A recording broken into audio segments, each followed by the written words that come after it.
Welcome to Beyond Lab Walls, a podcast from the Salk Institute. Join hosts Isabella Davis and Nicole Milnarek on a journey behind the scenes of the renowned Research Institute in San Diego, California. We're taking you inside the lab to hear the latest discoveries in cutting-edge neuroscience, plant biology, cancer, aging, and more. Explore the fascinating world of science while listening to the stories of the brilliant minds behind it. Here at Salk, we're unlocking the secrets of life itself and sharing them beyond lab walls.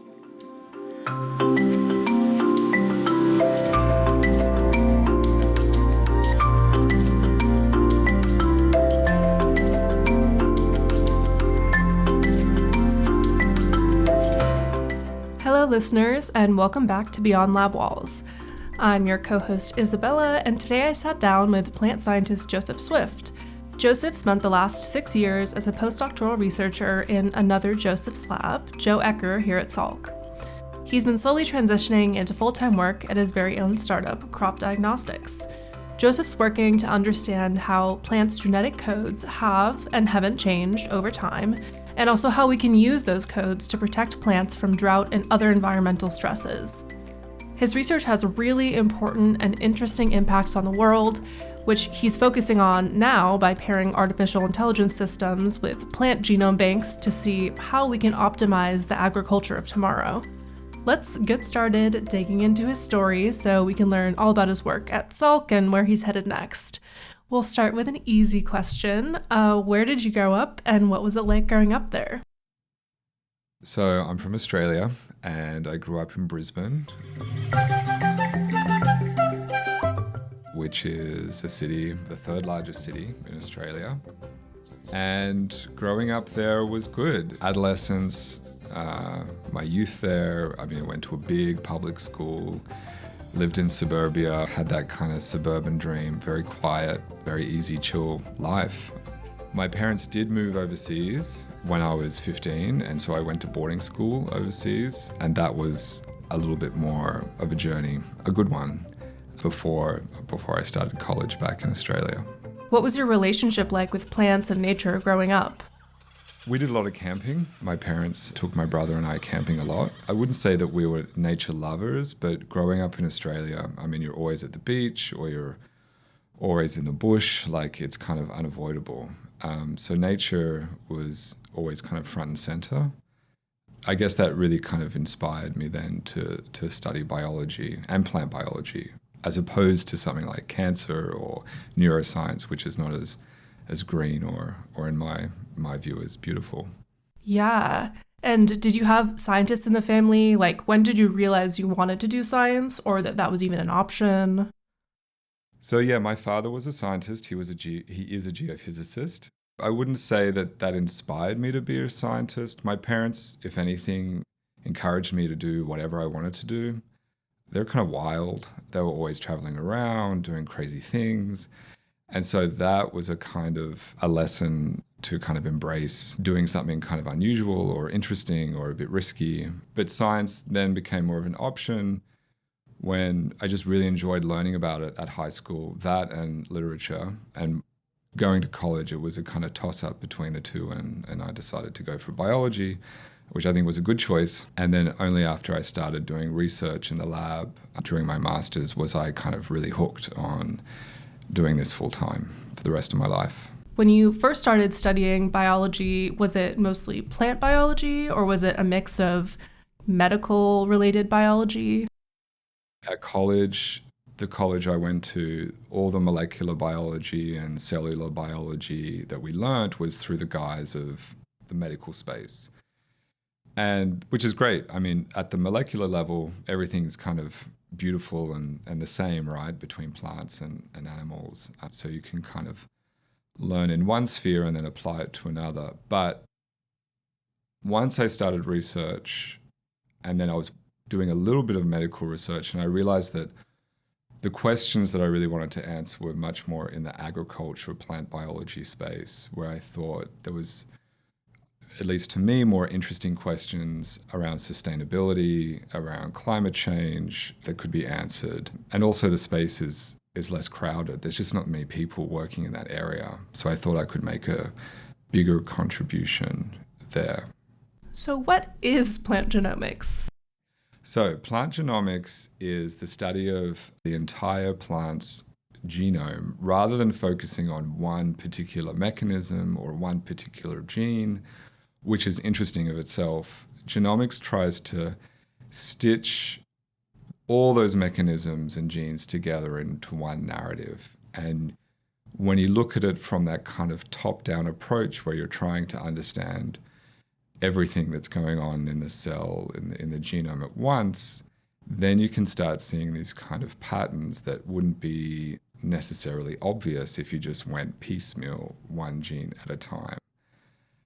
So it's a lot of kind of computational biology as well. Like you have to do a lot of statistics and a lot of digging around to find those patterns. But when you do, it's really exciting because you see something that's maybe common across all different biological systems rather than a mechanism that is unique to one.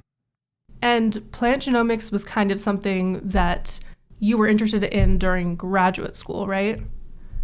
Yeah, like I definitely wanted to make the switch to plant biology. And then genomics was also a kind of growing field at that time, particularly the area of systems biology. And I thought that sounded really cool.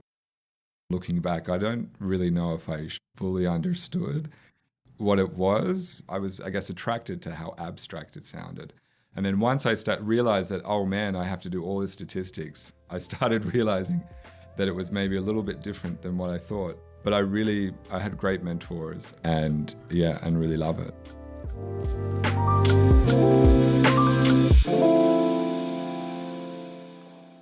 So how did you manage to get over to the States and at Salk, and what attracted you to Joe Ecker's lab? So the Salk has always been a place where you have amazing blue sky research going on, and has always been one of the best, if not the best, places to do plant genomics. You have Joe Ecker and other folk here that really built that field. And so it was a dream to come, and it was a dream to be here in the sense that we could really pursue different projects that were kind of crazy. Oh, can you tell me about some of those crazy projects? So there were a few. One of them that was recently published in Nature, we wanted to understand some of the basic mechanisms behind how photosynthesis evolved. And I know that sounds kind of complicated, but it's actually a really important question for all of us because photosynthesis is the process in which light energy converts into sugars. And those sugars power everything. Photosynthesis is kind of the key mechanism that provides us with energy. And what's funny about photosynthesis is that there are different flavors to it. The main flavor is called C3 photosynthesis, and that's where the process happens all in one cell, which is called the mesophyll cell. And so when you look at a leaf and you see that it's green, it's the mesophyll cell that's giving that green color. And he's the one that's doing that conversion from light into sugar. But there are certain plants like corn and sorghum that are evolved or adapted to drier, hotter environments like the savanna.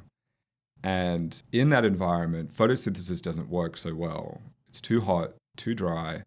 And so these species evolved a better way of photosynthesizing called C4 photosynthesis.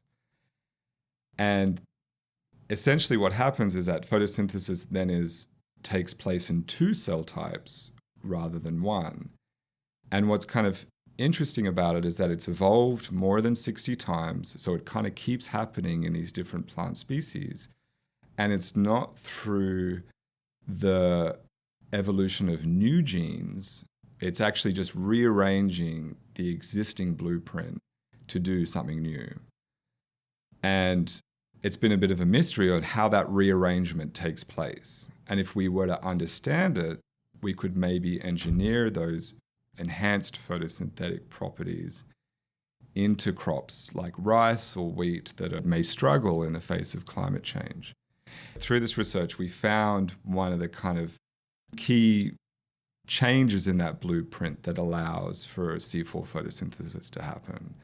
So we're really excited to find that. And then our collaborators, as well as other partners, are following up to see if that engineering can take place.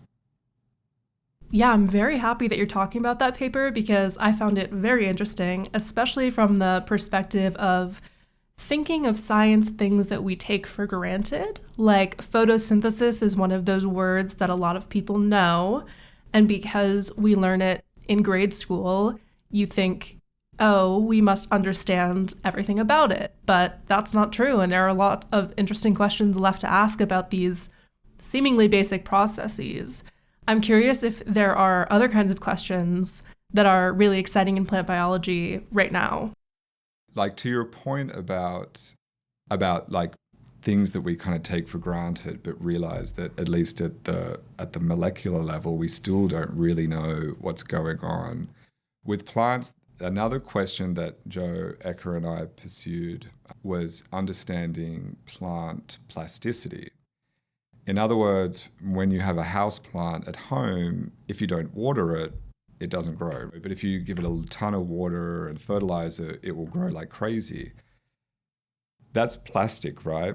Compared to other systems like humans or mice, like plants can make these developmental decisions when the environment suits them. Humans, we grow like when we're growing from being a child to an adult, that's a fixed trajectory. Plants can change that timing depending on their resources. And so Joe and I followed that hypothesis up in looking at how do plant leaves choose their rate of growth in response to the environment.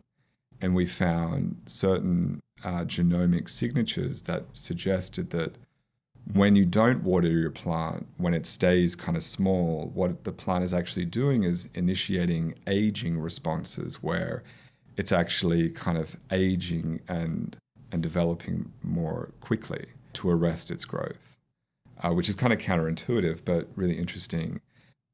That may also feed into climate change and research because in agriculture, growers don't receive enough irrigation. That same kind of pause in growth happens, and that ultimately affects yields and what we see at the supermarket. Yeah, it's really interesting thinking about how plants have to come up with entirely different mechanisms to deal with their growth and environment because unlike us, they can't really move around. And so with studies like your paper on photosynthesis, we're learning about these really evolutionary basic properties that we could potentially use to make plants more efficient and to make crops better in the future. It's a really tricky task. So we know that plants have that almost magical property to be able to grow deeper roots to forage for water or to grow longer shoots to avoid shade and to seek sunlight. Like they can do all these amazing things. And the next frontier is trying to understand how we can breed or engineer for those characteristics. And it's tricky because you've just got a group of plant molecular biologists out there in the world trying to tackle all these really big questions.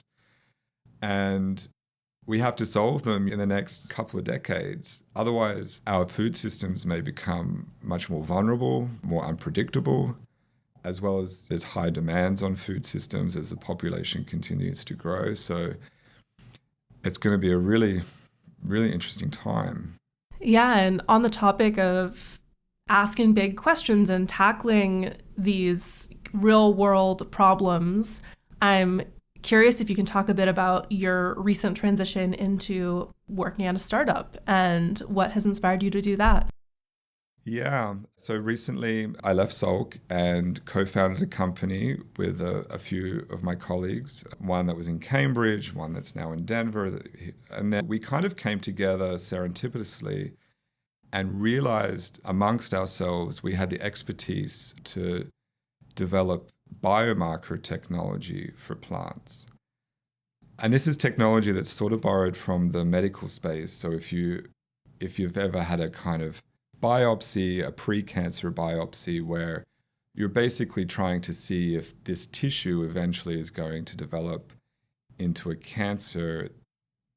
Often they'll look at gene expression or the way that genes are behaving as an early signal of future pathology. And you can apply that same technology to plants to see if, for example, their gene expression is predictive of how they're going to grow under, for example, do they have enough nitrogen fertilizer? Are they receiving enough water? Is there an early onset pathogen? Those sorts of questions that growers really want to understand and know so they can make decisions in field about whether to apply more fertilizer or to apply a pesticide. They're currently in the dark. And so we founded a company called CropDiagnostix that develops those gene expression biomarkers and deploy them to growers to help them both with their bottom line, but as well as to make farming more sustainable.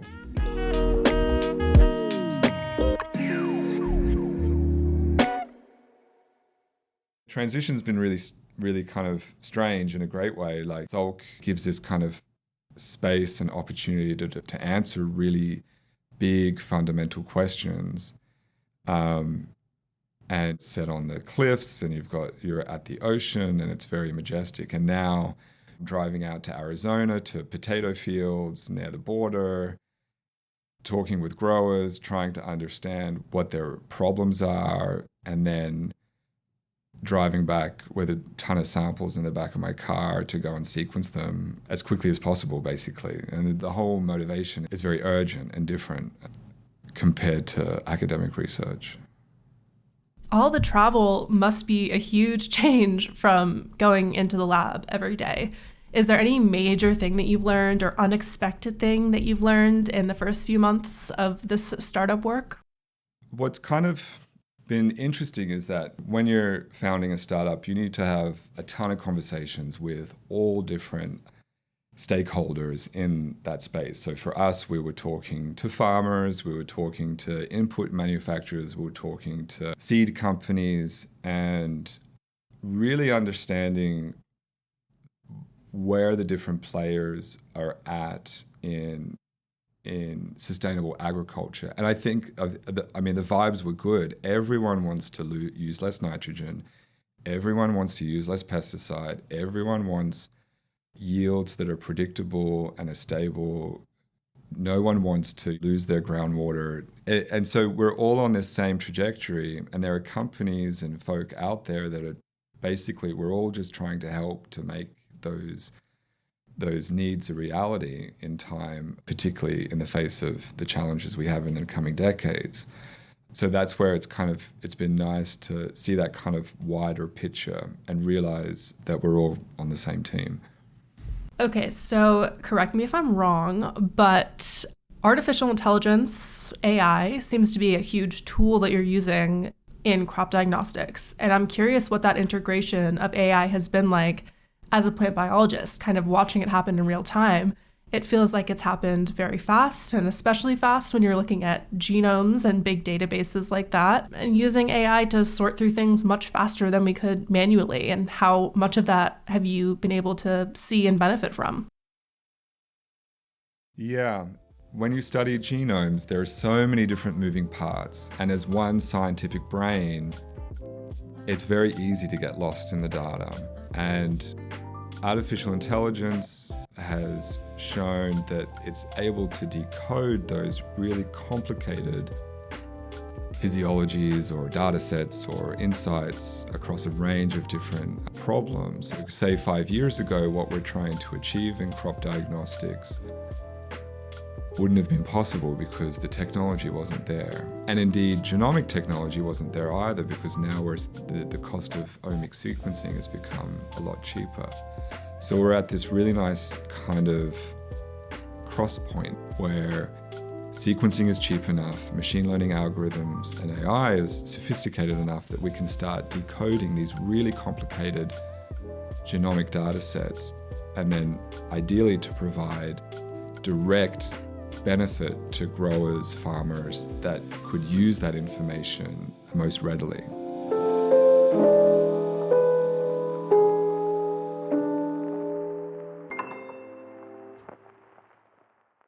To go back to what you were saying about going into the field and meeting with stakeholders and farmers, could you explain how you communicate the work that you're doing in those contexts?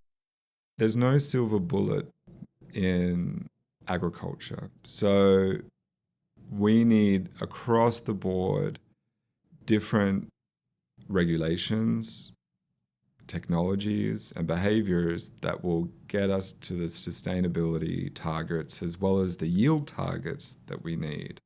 And so plant engineering is one mechanism that will help in that journey for sure. And particularly with traits like drought, which are inherently tricky, engineering more drought-resilient lines will be necessary, but not sufficient to meet our yield goals. I think that we have to do a better job at maybe saying why these technologies are beneficial in the first place. And I will say that, let's be honest, the largest form of genetic modification in plants in this country is BT corn or BT soy. And those are products that are not for consumers, those are products for farmers. So while farmers see the immediate benefit from those pesticide-tolerant varieties, that's not actually a benefit to the consumer. So we can't expect consumers to be excited about that. In fact, they feel pretty neutral about it, which I think makes a lot of sense.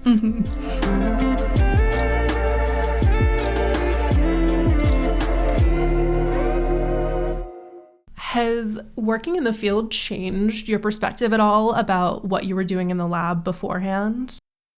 I think what I've enjoyed learning so far is that it's really gotten me back into thinking about seasonality.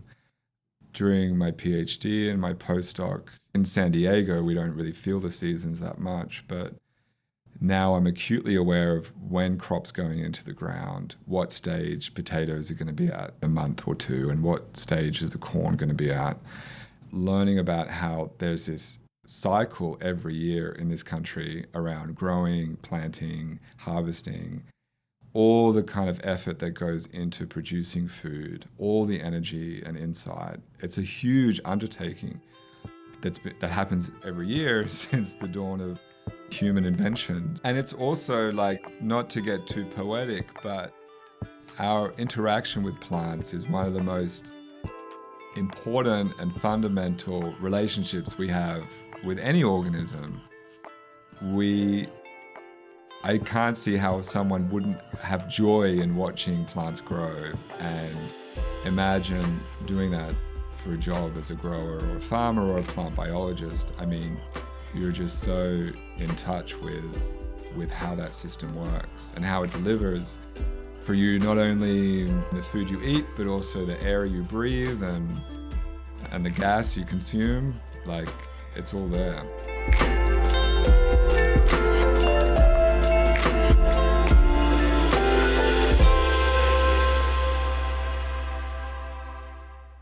Now, speaking of joyful human things, how do you stay busy when you're not working?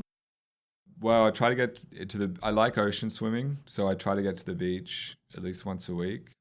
That's pretty beautiful, and the water's warming up, so that's great. And I go for lots of hikes, obviously. I've started rock climbing. I'm not very good at it, but I like it. And yeah, try to read a ton of books, and usually get around to it. What kind of books do you like reading? Fiction, nonfiction, more science stuff? No, always fiction. Like, at the end of the day, I love a good story. Learning about people's, fictional experiences. And you can read all these kind of genius authors that you can just appreciate and love without going any further. Joseph, thank you so much for talking with me today. Best of luck with CropDiagostix. I'm really excited to see where you're headed. All right, love it. Thanks so much, Isabella.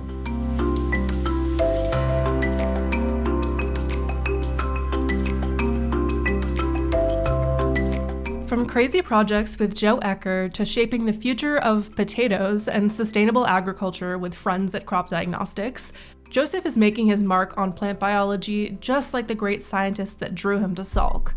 What I think Joseph makes very clear is that plant biology is not actually just about plants. It's about people. It's about the scientists working with model plants in the lab.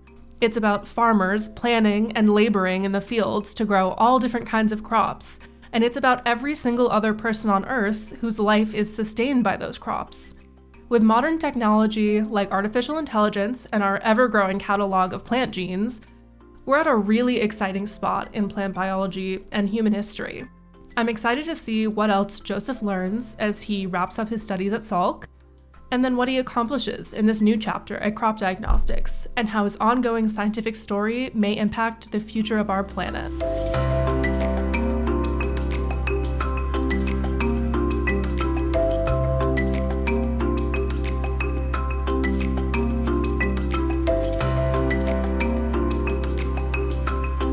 Beyond Lab Walls is a production of the Salk Office of Communications. To hear the latest science stories coming out of Salk, subscribe to our podcast and visit salk.edu to join our new exclusive media channel, Salk Streaming. There, you'll find interviews with our scientists, videos on our recent studies, and public lectures by our world-renowned professors. You can also explore our award-winning magazine, Inside Salk, and join our monthly newsletter to stay up to date on the world within these walls.